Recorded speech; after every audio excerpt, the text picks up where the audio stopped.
itong gobyerno to, napakasinungaling. Ito ang gobyernong pinakasinungaling sa sinungaling talaga. Sasabihin na naman nila, hindi kami makikialam sa AMLAC. Sinong niloko ninyo? Sinong niloko ninyo? Hindi kayo makikialam sa AMLAC? Sinong niloko ninyo? Mga tao nyo rin yun nandun eh. Mga appointee rin ni Marcos ang mga nandyan eh. Tapos sasabihin, hindi kayo makikialam. Yung AMLAC nga, pinakikialaman, pati yung ng mga vlogger eh.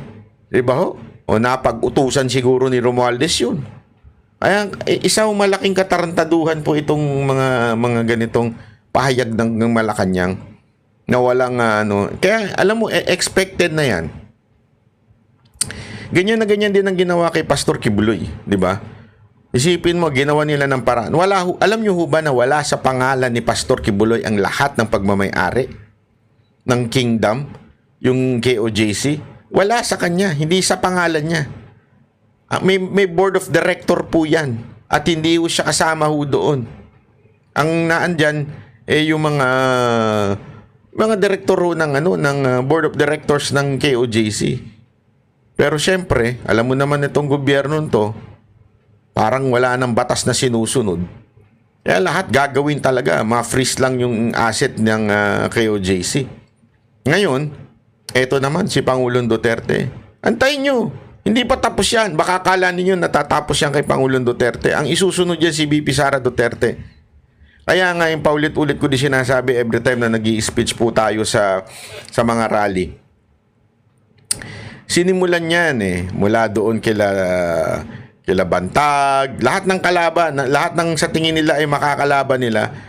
Iniisa-isa yan, si Tebes, ngayon yung matindi kay Pastor Kibuloy, 'di ba? Tapos kay Pangulong Duterte. Ang kasunod na niyan si VP Sara Duterte. Ang kasunod pa yan after VP Sara Duterte si Bastey, susunod yan pati si Watch. Kaya kung kayo hindi pa nagigising ngayon, naku po, magising na po kayo. Uubusin nila ang angkan ng mga Duterte para lang talagang may sakatuparan nila mga may itim na balak nila sa Pilipinas. Uubusin nila mga Duterte. Ganyan sila mag-fabricate Alam niyo yung fabrication nila ng mga lies? Katulad nito, nakikipagkuntsaba sila sa makakaliwa. Yan na nga matindi dito mga kababayan Kasi etong gobyerno to nakikipagkuntsaba sa kaliwa. Which is, di ba naalala nyo, ganyan din ang ginawa ni Cory Aquino? Kuntsabahan sa mga makakaliwa. Ngayon, ganyan na nangyayari. Nakikipagkuntsabahan sila sa kaliwa para madiin ang mga Duterte. Bakit ko nasabi? Number 1, impeachment ni VP Sara Duterte. Sinong nagdiin ng todo-todo nun? Makakaliwa. Number 2, etong EJK, sinong namumuno dyan? Makakaliwa. Paano ko nasabi? Etong mga sinungaling nito, tingnan nyo kung gaano sila kasinungaling. Ganito sila kabudol. Labis na nasaktan ang isang pamilya ng yumaong individual matapos gamitin ng Bayan Europe ang litrato ng kanilang kaanak sa isang rally na iniuugnay umano sa extrajudicial killing. Samantala, pinuna naman ng kanyang kapitbahay si Aling Sheila matapos itong dumalo sa isang pagtitipon na may kinalaman sa EJK bitbit ang litrato ng yumaong anak. Si Jason Rubrico magbabalita. Hindi napigilan ng netizen na si Victoria Banal na punahin ang kanyang kapitbahay na si Aling Sheila matapos makita ang larawan nito sa isang event na may kaugnayan sa umano'y extrajudicial killings. Sa naturang pagtitipon, bit-bit ni Aling Sheila ang litrato ng kanyang anak na iniuugnay ang pagkamatay sa war on drugs, bagay na pinalagan ni Banal. Sa panayam ng SM9 News, iginiit ni Banal na taong 2024 nasawi ang anak ng kanyang kapitbahay. Wala, kilala ko to anong EJT pinagsasasabi nito? Last year lang ito pinatay. Alam ko kasi nandito kami noon. Sinasama niyo yung issue na ito, for what? So ayan, 2024 pinatay. Pero may kasalanan si Duterte, anak ng Tucha. Gago! Buti na lang may pumalag na kapitbahay ni Aling Sheila. Aling Sheila! Anong ginagawa ninyo dyan? Ano binibit-bit-bit-bit ninyo, Aling Sheila? Naku, Aling Sheila ha. Ano to? Ayuda? Ayuda po ba ang kapalit niyan? Ayex? Mahiya naman po kayo. Aling Sheila. Oh, yung kapitbahay ninyo si Aling Sheila nagkakalat sa social media.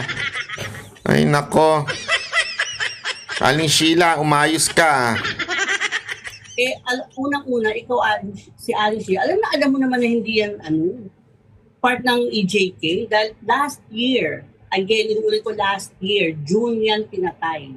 Kinumpirma rin ng Jara Funeral Services sa isang Facebook post na pumanaw ang individual na nasa litrato noong June 2024. Sa Tangina ninyong mga makakaliwa kayo. Tangina ninyo makakaliwa kayo. Ginamit nyo pa yung tao. Alam mo, patay na yung tao, binaboy nyo pa. Dapat idemanda kayo kasi merong batas tungkol dyan 'Di ba? Binaboy nyo pa yung tao. Sasabihin nyo namatay dahil sa EJK. Para nyo sinasabi, meron pang kinalaman sa droga kaya pinatay yan. Tangina nyo talaga. So, totoo lang, kayong mga makakaliwa at kayong gobyerno na nakikikuntsaba dito sa mga makakaliwa, ang sama ng ugali nyo. Patay na, gaganyanin nyo pa. Diba? Ang sama talaga ospital at naiulat ito sa Caloocan City Police. Binigyang diin ni Banal na wala siyang masamang intensyon sa kanyang pagsasalita laban kay Aling Sheila. Ngunit aniya, hindi rin tama na magpakalat ng fake news. Gusto ko lang ipaalam sa tao na we know the truth. Hindi yung totoo na victim yun ng EJK kasi I personally know the guy Kaya parang it's unfair naman for the Filipino people na ipagkalat nila na gano'n. I have to let everyone know na kung ano yung alam ko. Which is true naman talaga. Hindi ako magsusulungan. Hindi ako magkakapera dyan. Tama. Hindi naman napigilan ni Christine. Huwag kang magsinungaling kung hindi ka magkakapera. joke lang. Yun po ay isang figurative speech lang ni ate. Angonan ang kanyang pagkadismaya at matinding hinanakit. Yan ay matapos gamitin ng Bayan Europe ang larawan ng kanyang yumaong kapatid na si Aldrin Tangonan sa isang rally sa The Hague, Netherlands at ilarawan itong biktima ng war on drugs. Una-una sir, siyempre galit. Bakit sir, bumabalik po ang alaala namin. Siyang gabing pinatay po si Aldrin, pinaslang na dahil lang po sa selos. Tanginan niya, no? Gago talaga itong mga itong Makatae black na to, no? Namatay si ate dahil sa selos, hindi dahil sa droga. Gago talaga no? Sasabihin nyo, EJK, ganyan katarantado itong mga komunista na to. Ganyan katarantado itong mga komunista na to. Kita namin ito sa TV, parang napakawalang iya nang gumamit ng gano'n na bakit nila ginamit si Aldrin na ganyan. Na hindi naman po totoo. Binigyang diin ni Christine ang katotohanan sa likod ng pagkamatay ng kanyang kapatid. Isang krimeng bunsod ng selos at hindi ng anumang operasyong may kinalaman sa iligal na droga. Dagdag pa niya, sa halip na babawasan ang sakit na kanilang dinadala, lalo lamang umanong nagpapabigat sa kanilang pagdadalamhati ang pagbaluktot sa katotohanan. Grabe, no? Kita nyo, ganyan kasama itong mga demonyo na to. At yan ang sinasakyan ng putang inang gobyerno na to. Sorry pero nakakainis talaga Mapapamura ka talaga sa ginagawa ng gobyerno na ito 'Di ba? Itong gobyerno to walang ginawa ko hindi babuyin ang tao at sinasakyan nila ito. Yan yung mga sinasabi nilang pinatay sa EJK. Mantakin mo, sasabihin mo paulit-ulit yan, pinatay sa EJK tapos hindi naman pala sa EJK dahil sa selos. 'Di ba? Kaya naman yan tawag dyan, love. Love hurts. Nasaktan po talaga kami sir kasi nung parang na-recall namin sir yung mga pangyayaring ng araw na pinatay si Aldrin po. Bakit nagawa nila yon? Dapat papanagutan po sana nila sir. Maawa naman po sila. Kung may mga konsensya pa sila, wag na po sana nilang ulitin ang mga ganyang pangyayari dahil ang sakit po sa part ng mga biktima po.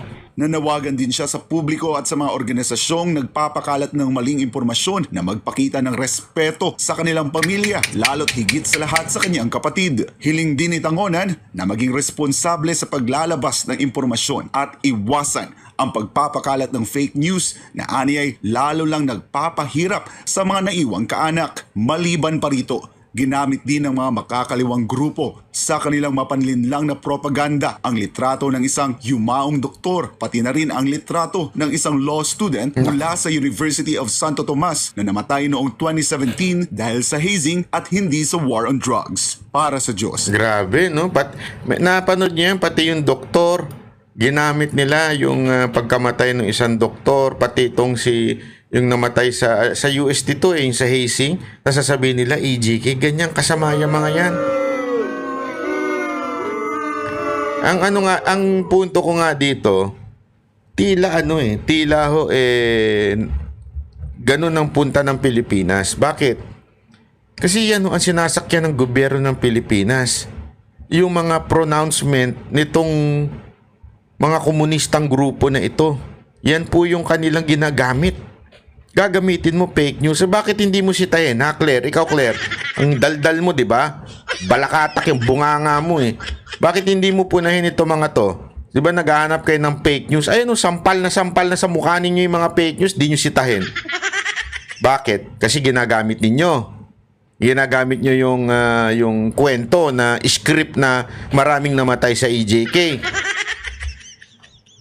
Yung pala, puro fabricated. Ang inan nyo na, no? Nakakainis.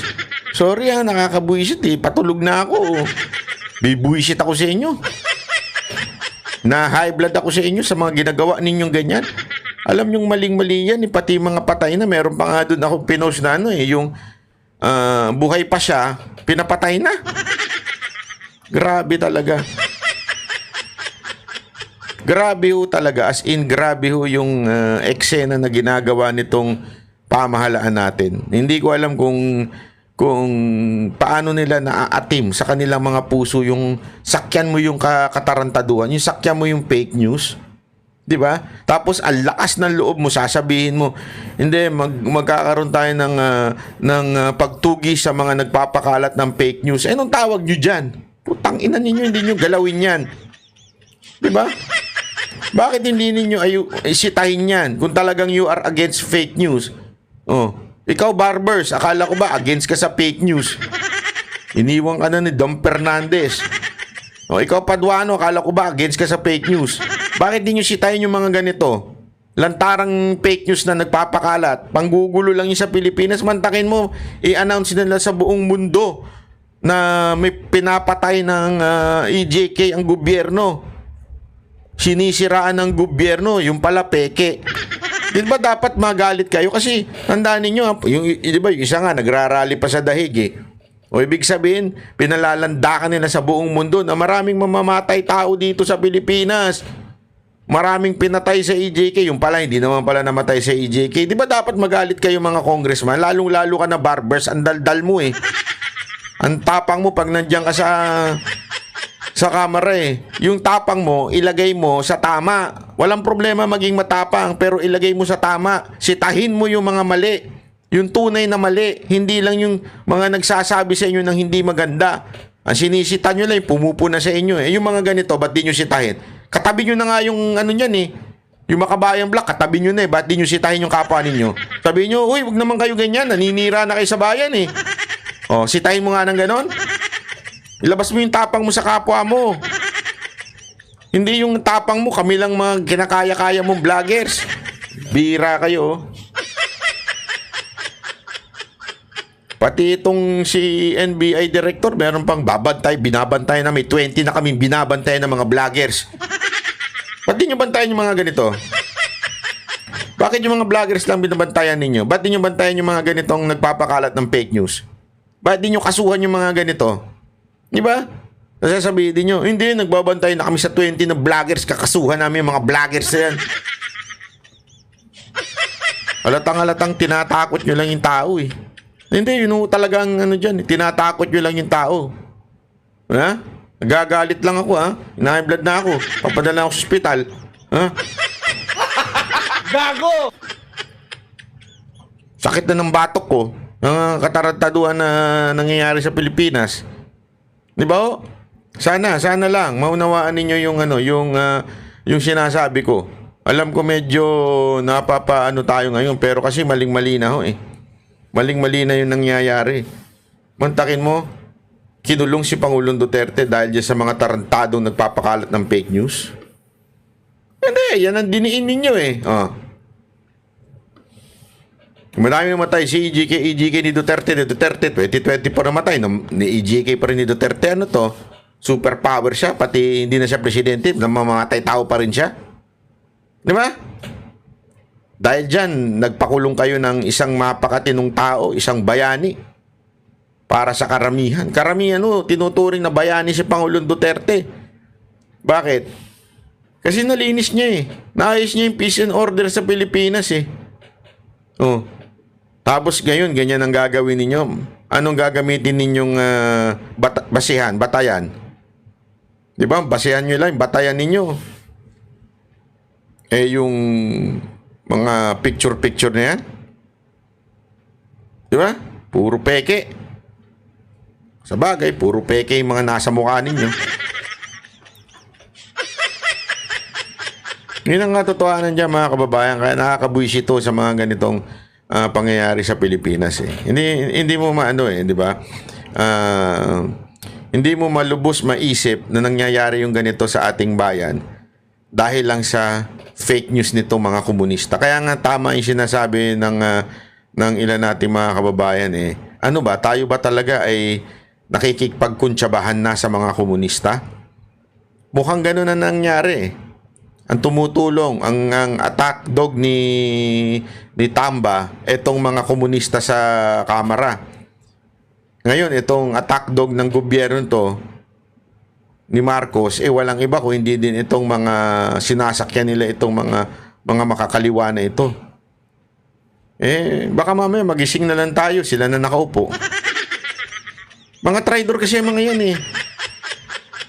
Kung kunwari kakampi ka, pero pag nakatalikod ka, they will stab you, diba, sa iyong likod. Kasi nga, mga traidor yung mga animal na yan. Walang madudulot na mabuti ang mga gago na yan. Mga talaga yan, mga hudas yung mga yan. Kaya sana, mga babayan, maging mapagmatsyag tayo. Galingan natin ang ating mga mata sa mga nagpapakalat ng fake news, lalong-lalo na dito sa mga makakaliwang grupo, ha? Maraming salamat po. Kita-kita ulit tayo sa susunod na video. Kami ang boses ng masa, hindi natatakot. Katotohanan lang, di kami nalulunod. Walang bahid ng sismis, lahat ay totoo. Kahit sino ka pa, pag mali ka babanatan ka. Walang pinipili kulay, wala kaming kinikilingan. Basta para sa bayan, kami lalaban. Pagdama palakpakan, pag mali banatan. Di matitinag, di matatakot, para sa bayan tuloy ang sigaw. Sa harap ng kamera, walang halong takot. Mga baluktot, lahat kayo'y tutumba. Ang hustisya at totoo, yun lang ang mahalaga. Kahit sinong harang, di kami matitinag. Walang pinipiling kulay, wala kaming kinikilingan. Basta para sa bayan, kami lalaban.